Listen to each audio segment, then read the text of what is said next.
सरकार ने बजट प्रस्तुत किया है, बहुत बड़ा चर्चा का विषय रेवेन्यू डेफिसिट ग्रांट बना है। और मैं तो देख रहा हूं कि मुख्यमंत्री तो इस प्रकार से व्यवहार कर रहे हैं कि न जाने क्या हो गया है। और खासतौर से एक तो सरकार उनकी व्यवस्थित नहीं चल रही है, संतुलन सरकार में नहीं बन पा रहा है, तो लगता है कि मुख्यमंत्री जी भी कुछ संतुलन खो गए हैं इन दिनों में। जिस तरह का उनका बोलने का तरीका, भाषा का प्रयोग, सचमुच में हैरानी वाली बातें हैं। रेवेन्यू डेफिसिट ग्रांट हिमाचल को ही बंद नहीं हुई, रेवेन्यू डेफिसिट ग्रांट 17 राज्यों को मिलती थी, सभी राज्यों को बंद हुई है। इसलिए बार बार ये हिमाचल के साथ का जिक्र करना कि हिमाचल के साथ अन्याय किया गया है, अन्याय का विषय नहीं, क्योंकि बजट ये केंद्रीय बजट है और केंद्रीय बजट पूरे देश के लिए होता है, किसी एक राज्य विशेष के लिए नहीं होता है। इस बात को हमको समझना चाहिए। और दूसरी बात, मैं इस बात को बड़ा स्पष्ट करना चाहता हूं कि जब से रेवेन्यू डेफिसिट ग्रांट बंद करने का जो जिक्र बजट में आया है फाइनेंस कमीशन की रिकमेंडेशन के पश्चात, उसके पश्चात हिमाचल प्रदेश में अधिकारियों ने जो एक प्रेजेंटेशन की, और मैं विशेष तौर से कहना चाहूंगा जिस प्रेजेंटेशन के लिए मुझे भी मुख्यमंत्री जी कह रहे थे बुलाया था, लेकिन मुख्यमंत्री जी कब आपने हमको पत्र भेजा। और दूसरी बात, मैं सारी चीज को लेकर के उसमें कुछ ज्यादा महसूस नहीं करता कुछ कहने की आवश्यकता। आप तो चिट्ठी जेब में डाल करके लोगों को दिखा रहे हैं कि मैंने ये चिट्ठी जयराम ठाकुर को भेजी थी। आप एक दिन पहले हमको चिट्ठी भेज करके क्या संदेश देना चाहते हैं?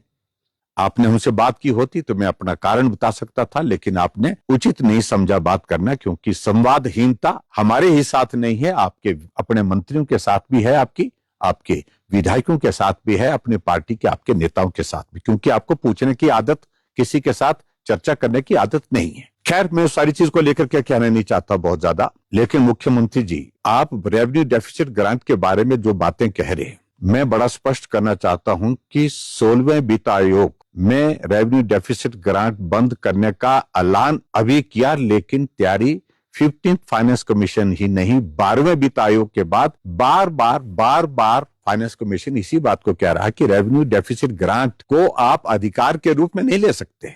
आपके लिए मदद है केंद्र की ओर से, लेकिन ये आपके इस तरह से नहीं कि आप इसको you can take it for granted, ऐसा नहीं संभव है। और फाइनेंशियल डिसिप्लिन मेंटेन करिए, बार बार कहा जा रहा था, लेकिन ये सच्चाई है कि हिमाचल प्रदेश में लंबे समय सत्ता रही कांग्रेस पार्टी की। अगर फाइनेंशियल डिसिप्लिन अगर बर्बाद हुआ है, तबाह हुआ है, हिमाचल अगर आर्थिक रूप से पटरी से उतरा है, तो उसमें बहुत बड़ा योगदान उन सरकारों का रहा है। मैं उस बारे में कोई बहुत ज्यादा इतिहास में ज्यादा जाना नहीं चाहता हूं। क्या आपको याद है 30th फाइनेंस कमीशन जो 2010 से 2015, उसमें कितना पैसा मिला था रेवेन्यू डेफिसिट ग्रांट का? 7,800 करोड़ रुपीज ओनली।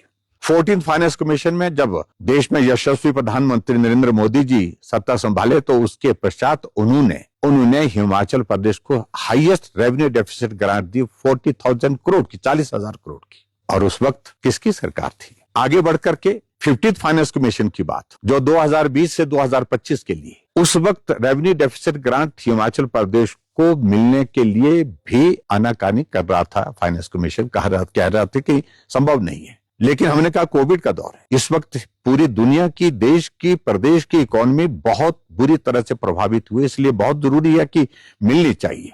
लेकिन उन्होंने एक शर्त के साथ रेवेन्यू डेफिसिट ग्रांट जारी की और उसमें कहा कि हम इसको टेपर डाउन करेंगे, यानी कि शुरू के साल में ज्यादा, दूसरे साल कम, तीसरे साल कम, चौथे साल कम और पांचवें साल और कम। लेकिन उसके बावजूद भी पूरे देश में सबसे ज्यादा रेवेन्यू डेफिसिट ग्रांट लेने में हम हिमाचल के लोग सफल हुए, हिमाचल की सरकार सफल हुई, क्योंकि हमने पक्ष प्रभावी ढंग से रखा था। आपने अपना पक्ष प्रभावी ढंग से नहीं रखा। दूसरी बात, आपने बहुत सारी बातें कही। आप पहले जवाब दीजिए कि कर्नाटका की सरकार आपकी है। देश में 3 सरकारें हैं, कर्नाटक है, हिमाचल है और तेलंगाना है। कर्नाटक जो सबसे बड़े राज्य की सरकार आपकी, जिन राज्यों में आपका शासन है, उस सरकार ने फाइनेंस कमीशन को रिप्रेजेंट किया, दिल्ली में लिख करके भी भेजा कि किसी भी सूरत में रेवेन्यू डेफिसिट ग्रांट किसी राज्य को नहीं मिलनी चाहिए, हम इसका विरोध करते हैं। उसके बारे में आपका क्या कह रहे हैं? क्या ये प्रेजेंटेशन आपने आज से पहले कभी सुनी नहीं थी? एक हफ्ता पहले आप जाकर के सूला विधानसभा क्षेत्र में कह रहे थे कि 1 अप्रैल के बाद, शायद ऐसा बोला था, कुछ बोला है कि यहां पर 1500 रुपए जो है सभी महिलाओं को दे दिए जाएंगे, क्योंकि वो आपकी गारंटी का पार्ट है। आप पूरे हिमाचल प्रदेश में एक बार नहीं, सैकड़ों बार कह चुके हैं कि 2027 में हिमाचल प्रदेश आत्मनिर्भर राज्य बनेगा और 2032 में देश का सबसे समृद्ध राज्य हिमाचल प्रदेश बनेगा। ये भी आप बार बार कहते हैं। वो फॉर्मूला क्या है? उस फॉर्मूले को आज इस संकट की घड़ी में ये प्रदेश जानना चाहता है। और आज इस संकट की घड़ी में आप उसको लागू नहीं कर रहे हैं तो कब लागू कर रहे हैं?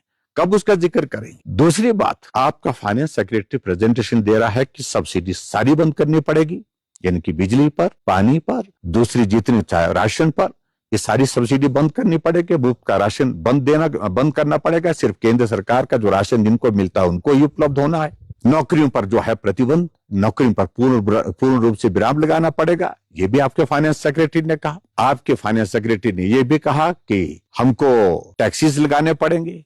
बहुत सारी चीजों का उन्होंने जिक्र किया। और उसके बाद ये भी कहा कि विकास कार्य ठप करने पड़ेंगे, बंद करने पड़ेंगे, जो पिछले 3 साल से बंद पड़े। और ऐसी सूरत में जब सब कुछ बंद करने के बाद भी आपके फाइनेंस सेक्रेटरी कहते हैं सब्सिडी बंद, ओल्ड एज पेंशन बंद, और जितनी भी हमारी हिमकेयर का जो पेमेंट वो जो ड्यू है वो बंद, हिमकेयर योजना बंद, सहारा योजना बंद, सारी योजनाएं बंद करने के बाद भी 7,000 करोड़ से ज्यादा का गैप रहेगा, उसको भी पूरा करना बोलता हमारे लिए कठिन है। ये आपके फाइनेंस सेक्रेटरी कह रहे हैं। और फिर आगे बढ़कर कहते हैं कि ओपीएस से हमको शिफ्ट होकर के जो है ये फाइनेंशियल लायबिलिटी जो है यूपीएस की तरफ करनी पड़ेगी। ये भी उन्होंने जिक्र किया। हम तो कुछ बोल ही नहीं रहे, हम तो सिर्फ सुन रहे। हमने तो सोशल मीडिया या मीडिया के माध्यम से वो प्रेजेंटेशन सुनी, आपने तो अपने सामने प्रस्तुत की। ऐसी सूरत में मुख्यमंत्री जी बार बार इस तरह के अनाप शनाप बयानबाजी करना, हम विपक्ष में हैं। मैं अपने संगठन की पार्टी की बैठक में जाकर के कार्यकर्ताओं को तैयार होने के लिए बोलता हूं तो उसकी परमिशन मुझे आपसे लेने की आवश्यकता नहीं है। हमारा संगठन आने वाले समय में चुनौतियों के लिए, जो पार्टी के सामने चुनौती है उनके लिए तैयारी करने की बात कह रहे हैं। और उसमें चुनाव भी आता है। चुनाव अब हो, तब हो, जब हो।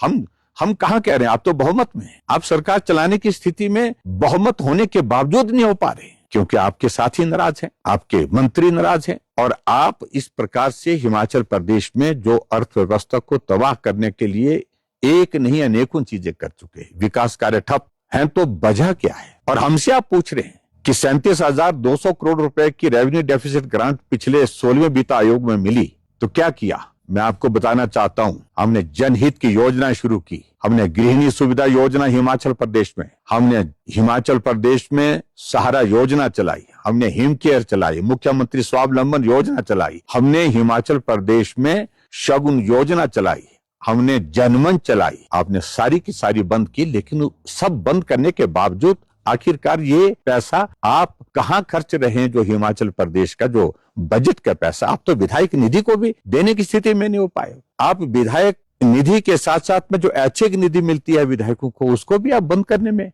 लगे हुए हैं। ऐसी सूरत में मैं आपको ये कहना चाहता हूं कि 5 साल हिमाचल प्रदेश में अगर हमको केंद्र से पैसा मिला है, रेवेन्यू डेफिसिट ग्रांट की है, एक एक पैसा हिमाचल प्रदेश के विकास के लिए लगा है। 4,700 किलोमीटर सड़क, हाईएस्ट एवर आज तक के इतिहास में हिमाचल प्रदेश में बनी है, तो पिछले 5 साल के कार्यकाल में बनी है। और इसके अलावा हिमाचल प्रदेश में हर घर में नल और नल में शुद्ध जल, इसमें सबसे ज्यादा जल जीवन मिशन के अंतर्गत और उसके साथ हमारे जल शक्ति डिपार्टमेंट ने जिस प्रकार से काम किया, हाईएस्ट अमाउंट अगर खर्च किया है पिछले 5 साल में खर्च हुआ है। एक नहीं अनेकों चीजों का हम जिक्र कर सकते हैं। तो मैं मुख्यमंत्री जी आपसे इतना ही विनम्र निवेदन करना चाहूंगा, जो चिट्ठी आप जेब से निकाल करके पढ़ा रहे हैं कि जयराम ठाकुर को हमने निमंत्रण दिया था, डेट पिछली डालते हैं, ये एक मुख्यमंत्री, प्रदेश के मुख्यमंत्री से कोई एक्सपेक्ट नहीं करता है। जरा लज्जा करनी, थोड़ा तो लज्जा करनी चाहिए झूठ बोलने में, गुमराह करने के लिए। मैं यही कहूंगा कि जो बार बार आप शब्दों का चयन करें कि शर्म आनी चाहिए, किसे शर्म आनी चाहिए, मैं ये शब्द आपके लिए भी नहीं बोल रहा हूं, लेकिन पूरा प्रदेश आज के इस दौर में जिस तरह के हालात में से गुजर रहा है, आज बुजुर्ग पूछ रहा है कि हमें क्या आने वाले समय में पेंशन मिलेगी, कर्मचारी पूछ रहा है कि क्या आने वाले समय में हमको सैलरी मिलेगी, गांव में रहने वाला आदमी पूछ रहा है कि हमको क्या पानी मिलेगा पीने के लिए, क्या हमको सड़क मिल पाएगी जिसका लाभ हम अभी तक भी नहीं ले पाए हैं। पेंशन वाला जो कर्मचारी रिटायर हुआ है, जो पेंशन लेता है, वो बोल रहा है कि क्या हमको पेंशन मिलेगी। तो ऐसी स्थिति आपने जो पैदा की है हिमाचल प्रदेश के लिए, इसके लिए मेहरबानी करके इसके लिए आप ना तो केंद्र सरकार को दोषी ठहराइए और ना ही प्रदेश की पूर्व सरकारों को दोषी ठहराइए। इसलिए तथ्य पर बोलिए, जो हकीकत है, सच्चाई है, उसको लोगों के सामने रखने की कोशिश करिए। इस तरह से गुमराह करके आप प्रदेश की जनता से जो झूठ बोल करके अपना जो है वो बचाव करने की कोशिश कर रहे हैं और दूसरे के सिर पर ठीकरा फोड़ने की कोशिश कर रहे हैं, ये स्वीकार्य नहीं है। आप जिम्मेवारी से मुक्त नहीं हो सकते हैं। योद्धा आप ही नहीं है, बहुत सारे हैं। गलतफहमी में मत रहिए। और मैं ये भी कहना चाह रहा हूं कि कोई भी आदमी, संघर्ष की अपनी अपनी कहानी होती है, आपकी कहानी अलग होगी, लेकिन हम भी संघर्ष करके यहां पर पहुंचे हैं और इसलिए किसी को अगर आप सम्मान नहीं दे सकते हैं, अपमान भी मत करिए। ये मैं मुख्यमंत्री जी को कहना चाहता हूं। बहुत बहुत धन्यवाद।